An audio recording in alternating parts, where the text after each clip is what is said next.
guys. So I was super happy. I noticed my video on a mental health disorder that I suffer from was actually doing well, and I was happy if anybody resonated with the tips and honestly even just talking about it. For me, I suffered from it my whole life since I was like 4 years old, and I had never even heard about it. I didn't even know that it was a disorder. And so I think I was in about middle school, and I just Googled, I can't stop picking at my skin.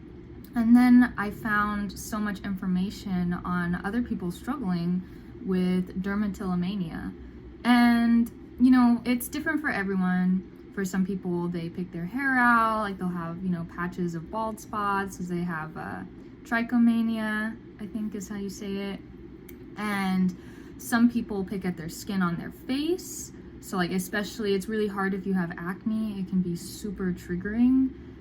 For me, like scabs in general are really, really triggering. Luckily, acne isn't too bad for me, but yeah, if I have like a wound healing, it's like super hard. And I know that's kind of hard for everybody. Obviously, like you kind of just want to pick at it. But for people with dermatillomania, it can just get so bad. For me, it's a bit weird. Like when I was younger, it used to be a little bit worse. I would do it really bad on my feet, and I could like barely walk sometimes. I would be like limping to school. And, I had a friend even tell me once, that it doesn't sound that serious. And it still bothers me to this day because, it might sound really minor, but it is super serious. It's like I can't sleep if I'm having like an episode. Like, luckily, it's definitely better for me now than it used to be, but I would be up all night, not all night, but for hours, and it's almost like blacking out, and until I could get like this certain piece of skin that was bothering me. Because it's like when you're picking, I think people think the whole time you're ripping off skin, and you're not. Like, you're just like kind of going like this a bunch, and you might be trying to get one piece for like an hour, and then I'm like, okay, now I can go to bed. It's really hard to deal with. Like picking a piece of a nail is super triggering for me. If the nail doesn't come off in a little bit and the whole nail starts to peel, I'll have to rip the whole thing off. It's super challenging. It's a little bit gross, and it's embarrassing. Like, usually on my lips, I'll try to wear like lipstick or something to cover it up. But since I was doing a video on it, I was just trying to be a bit transparent because, my lips will usually look like that, and you can tell that, something's wrong. But yeah, so for me, my lips are my biggest struggle. And honestly, it can kind of switch. Like, sometimes it's on my fingers too, where that's like my focus. Like, I haven't done it on my feet as much, but yeah, it can be really hard to manage, really hard to deal with. A lot of invalidation from like doctors saying, just stop, making it sound super easy. I mentioned that a little bit in my last video, but yeah, it's like, and it was super crummy because then the family member that took me to the doctor heard that, and she was just like, yeah, that's what I tell her too, is like, just stop doing it. And it's just like, oh my goodness. So it's super invalidating. Like, it is a disorder. And a lot of people, like that doctor, are even not educated on it. They've never heard of it. They don't understand, Like, he said something about like, oh, my grandkids have OCD. I tell them to just go play in the mud. And it's like, this is a person who went to medical school, and they're like dismissing a super serious disorder.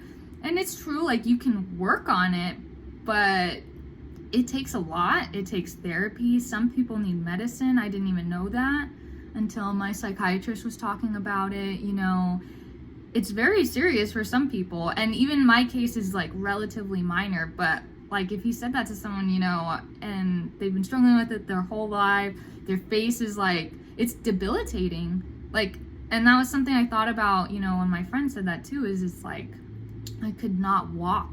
I would be limping. I would have to like wrap my foot up and bandage it. I would have to bandage my toes. Like, I cannot typing on my phone hurts, typing on a keyboard hurts because I have raw skin on my fingertips. It is super debilitating.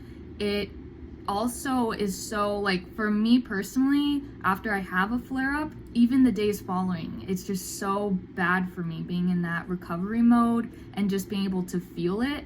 Maybe other people who struggle with self-harm, it's in the same category as that. And I think in the moment, obviously it feels really good, but then after you have clarity and then when it's healing, it can just feel so bad until, it gets a bit better, and then you're like, okay, I'm gonna try not to do that again. But it's a vicious cycle. And so the one tip that really, really did help me actually for a while was having acrylic nails, because I could not physically pick. It's expensive, so I haven't been able to keep up with that. If you do suffer from it and you are able to get those, I do remember seeing that. And for a while, like, some of my family would help me, get acrylics quite often. And yeah, that was really helpful. Another super helpful budget-friendly one is just not having any nails. Like right now for me, it's been really bad flaring up, but I don't have nails, so I have to spend a lot longer, and even then I can only do like very little. When you have long nails, it is so easy to do so much damage.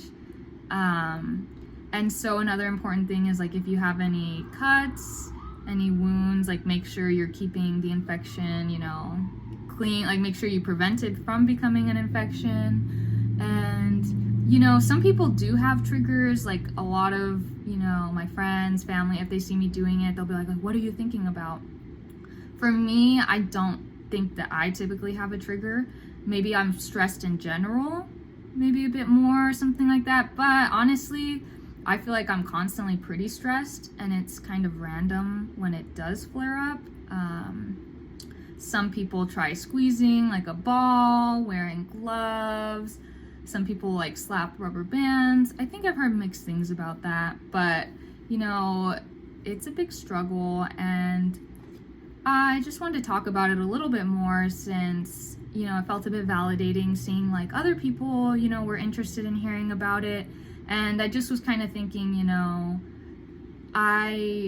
it would have helped me hearing about it sooner. And I can only imagine if there are people in their like 20s, 30s who have never heard about it. Once you're aware of the disorder you're suffering from, it helps so much. Like for me with ADHD as well. Once I was able to get that diagnosis and then find treatment, it makes it so much easier for recovery. And so I hope that, even just being transparent about it, talking about it, even if there's just one person who wasn't aware that they had a disorder becomes aware, and they benefit from, even just having a conversation about it, talking about my experience, that would be amazing.